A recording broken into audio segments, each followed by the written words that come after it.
Hey guys, welcome to my YouTube video.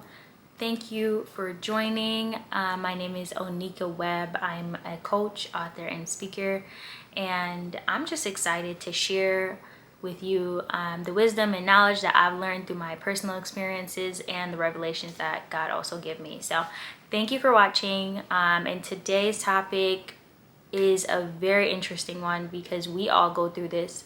So I'm gonna hop right in. You can see the title of today's video is Pushing Through the Discomfort, Navigating Your Uncomfortable Season. And so today I want to talk about that because my experience for the past couple of months has been pushing through the discomfort, and it's been difficult. I want to share with you guys, how I've managed it and some tips and tricks that I've been doing that has been helping me. We all know that there's going to be some seasons in our life where we are uncomfortable. We always hear the famous saying about you don't grow if you're comfortable. It's in uncomfortable, it's in the discomfort where we really see some things in ourselves that we are now capable of doing. And so when we're going through these difficult seasons where it's just uncomfortable, where nothing seems familiar, everything is new, and it makes absolutely no sense. And the worst thoughts comes to our minds about what could happen when we're in uncomfortable situations. Like literally the worst thoughts about how this situation could go.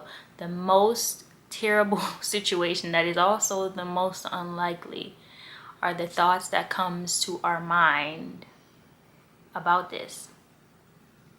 So I've had this season many times, and I'm currently going through it. And this time I reflected and I said, we cannot handle this the same way we did every other season where we were uncomfortable, because we didn't handle it correctly. We were unhealthy. We were anxious all the time. We were fearful all the time. And that just cannot happen again. And so this time around, I reflected on how I handled the past situations entirely. And I said, now we're going to do things differently. Because I now see that the only way I'm going to grow is when I'm uncomfortable. That is the only way that I get to experience things that I never had before and see how I manage it. How do I handle myself under pressure? How do I handle myself under stress? How do I react when things don't go the way that I want it to go? And so this time around I said, we're going to handle this differently, Onika. This is just not going to continue the same way we've been doing it because it's not healthy. And so it also revealed to me that I was putting my faith into what I can control. So as long as I can control it, I had faith that it would work out. But once I did my part and I had to sit in the discomfort and wait for God to do his part, that's when the fearfulness came up, the anxiousness came up. And I was like, oh, I don't have as much faith as I thought I did. And so our uncomfortable seasons can reveal to us something about ourselves we didn't know before.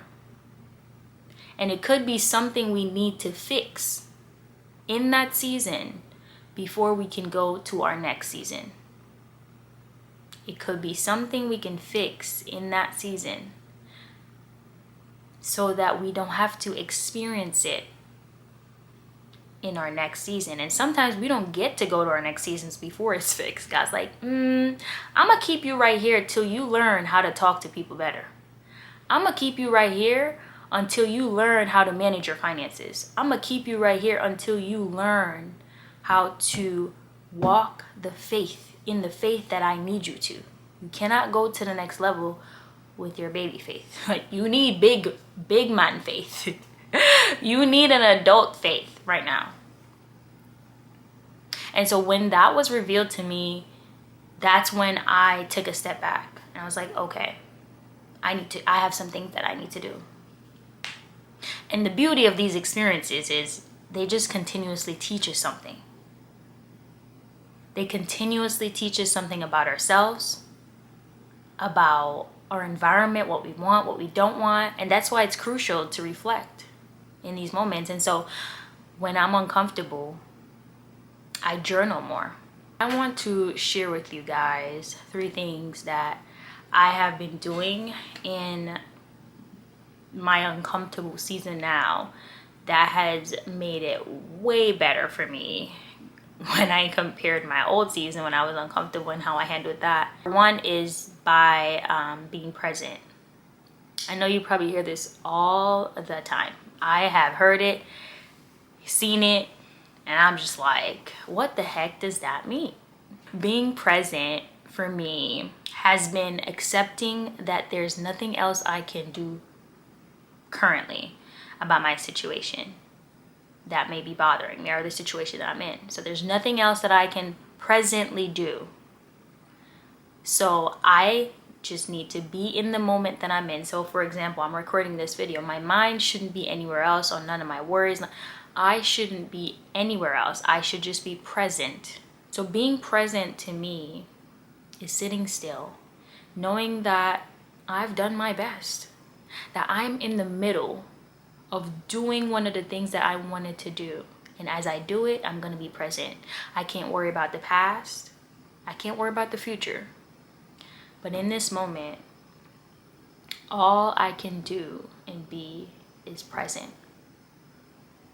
And what that does for me is it allows me to enjoy this moment. It allows me to smile. It allows my mind to rest and to not over worry about the things that I can't control. It allows me to just enjoy the moment.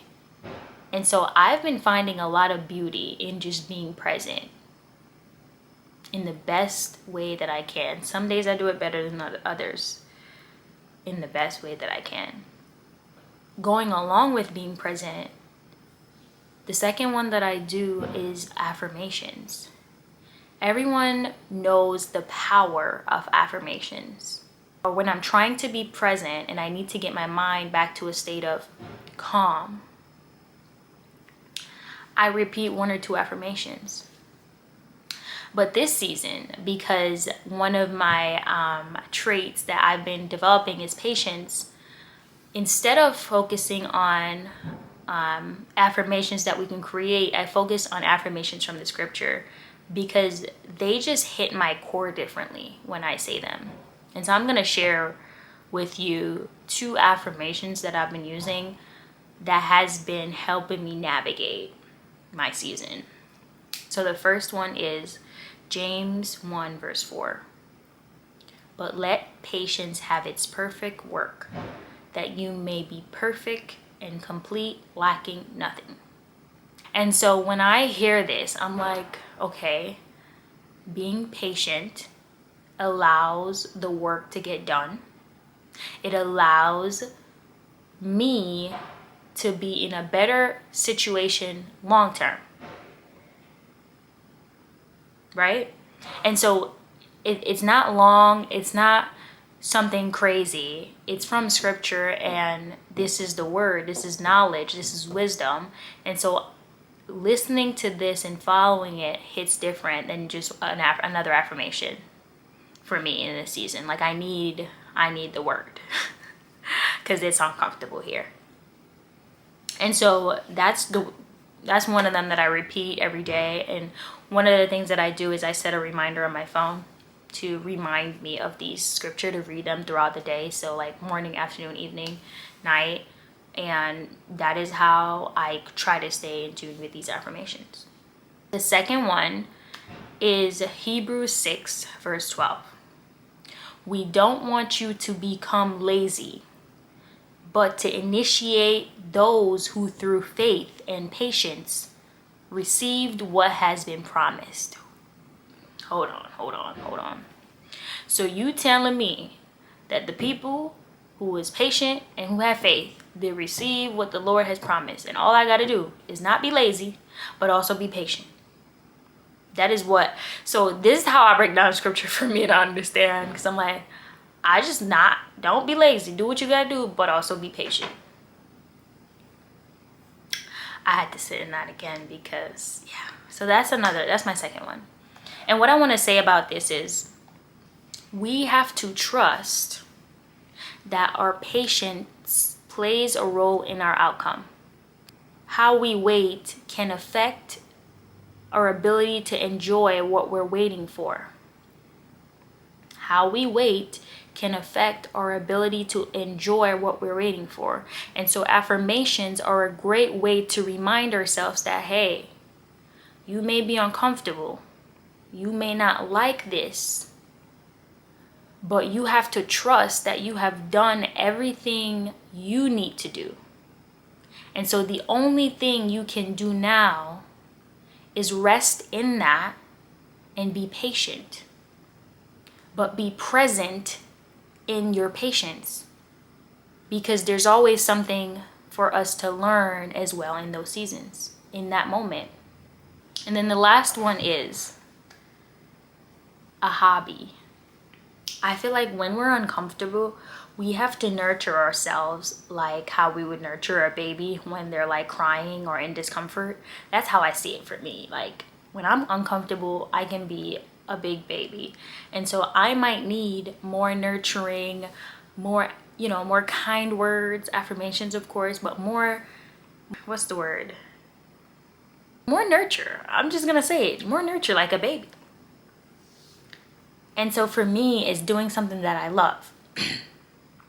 And so a hobby here for me is writing or journaling, taking walks, or doing yoga. Those are 3 things that I love to do. And when I do these things, I am calm, I am happy. Like, it's the best thing in the world for me. Like, that's the best time to have a conversation with Onika. Like, I am like so happy. And I think in our seasons of discomfort, we have to find what makes us happy.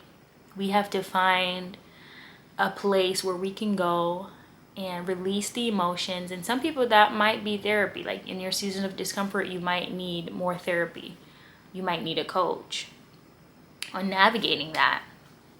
Those are all things that I've done as well, and they've helped tremendously. But as I grow and as I evolve, I try to take and do more of it by myself, because I now know who I am, what makes me happy, what I don't like. I now know how to express my emotions and allow them to help me. So if I'm feeling low on energy one day, I know what I can do to help me get back up in my energy. Or I just might need some quiet time that day. And so I use my emotions as a way to guide how I want to nurture myself for that day. And so that's what I mean. The 3 things I mentioned was to be present, to use affirmations, and engage in a hobby of yours. I hope this video helps in your seasons of discomfort and as you're navigating the uncomfortableness that you're facing. Like, share, comment on this video if you found it helpful. Thank you for watching. I appreciate you guys. I love you. Bye.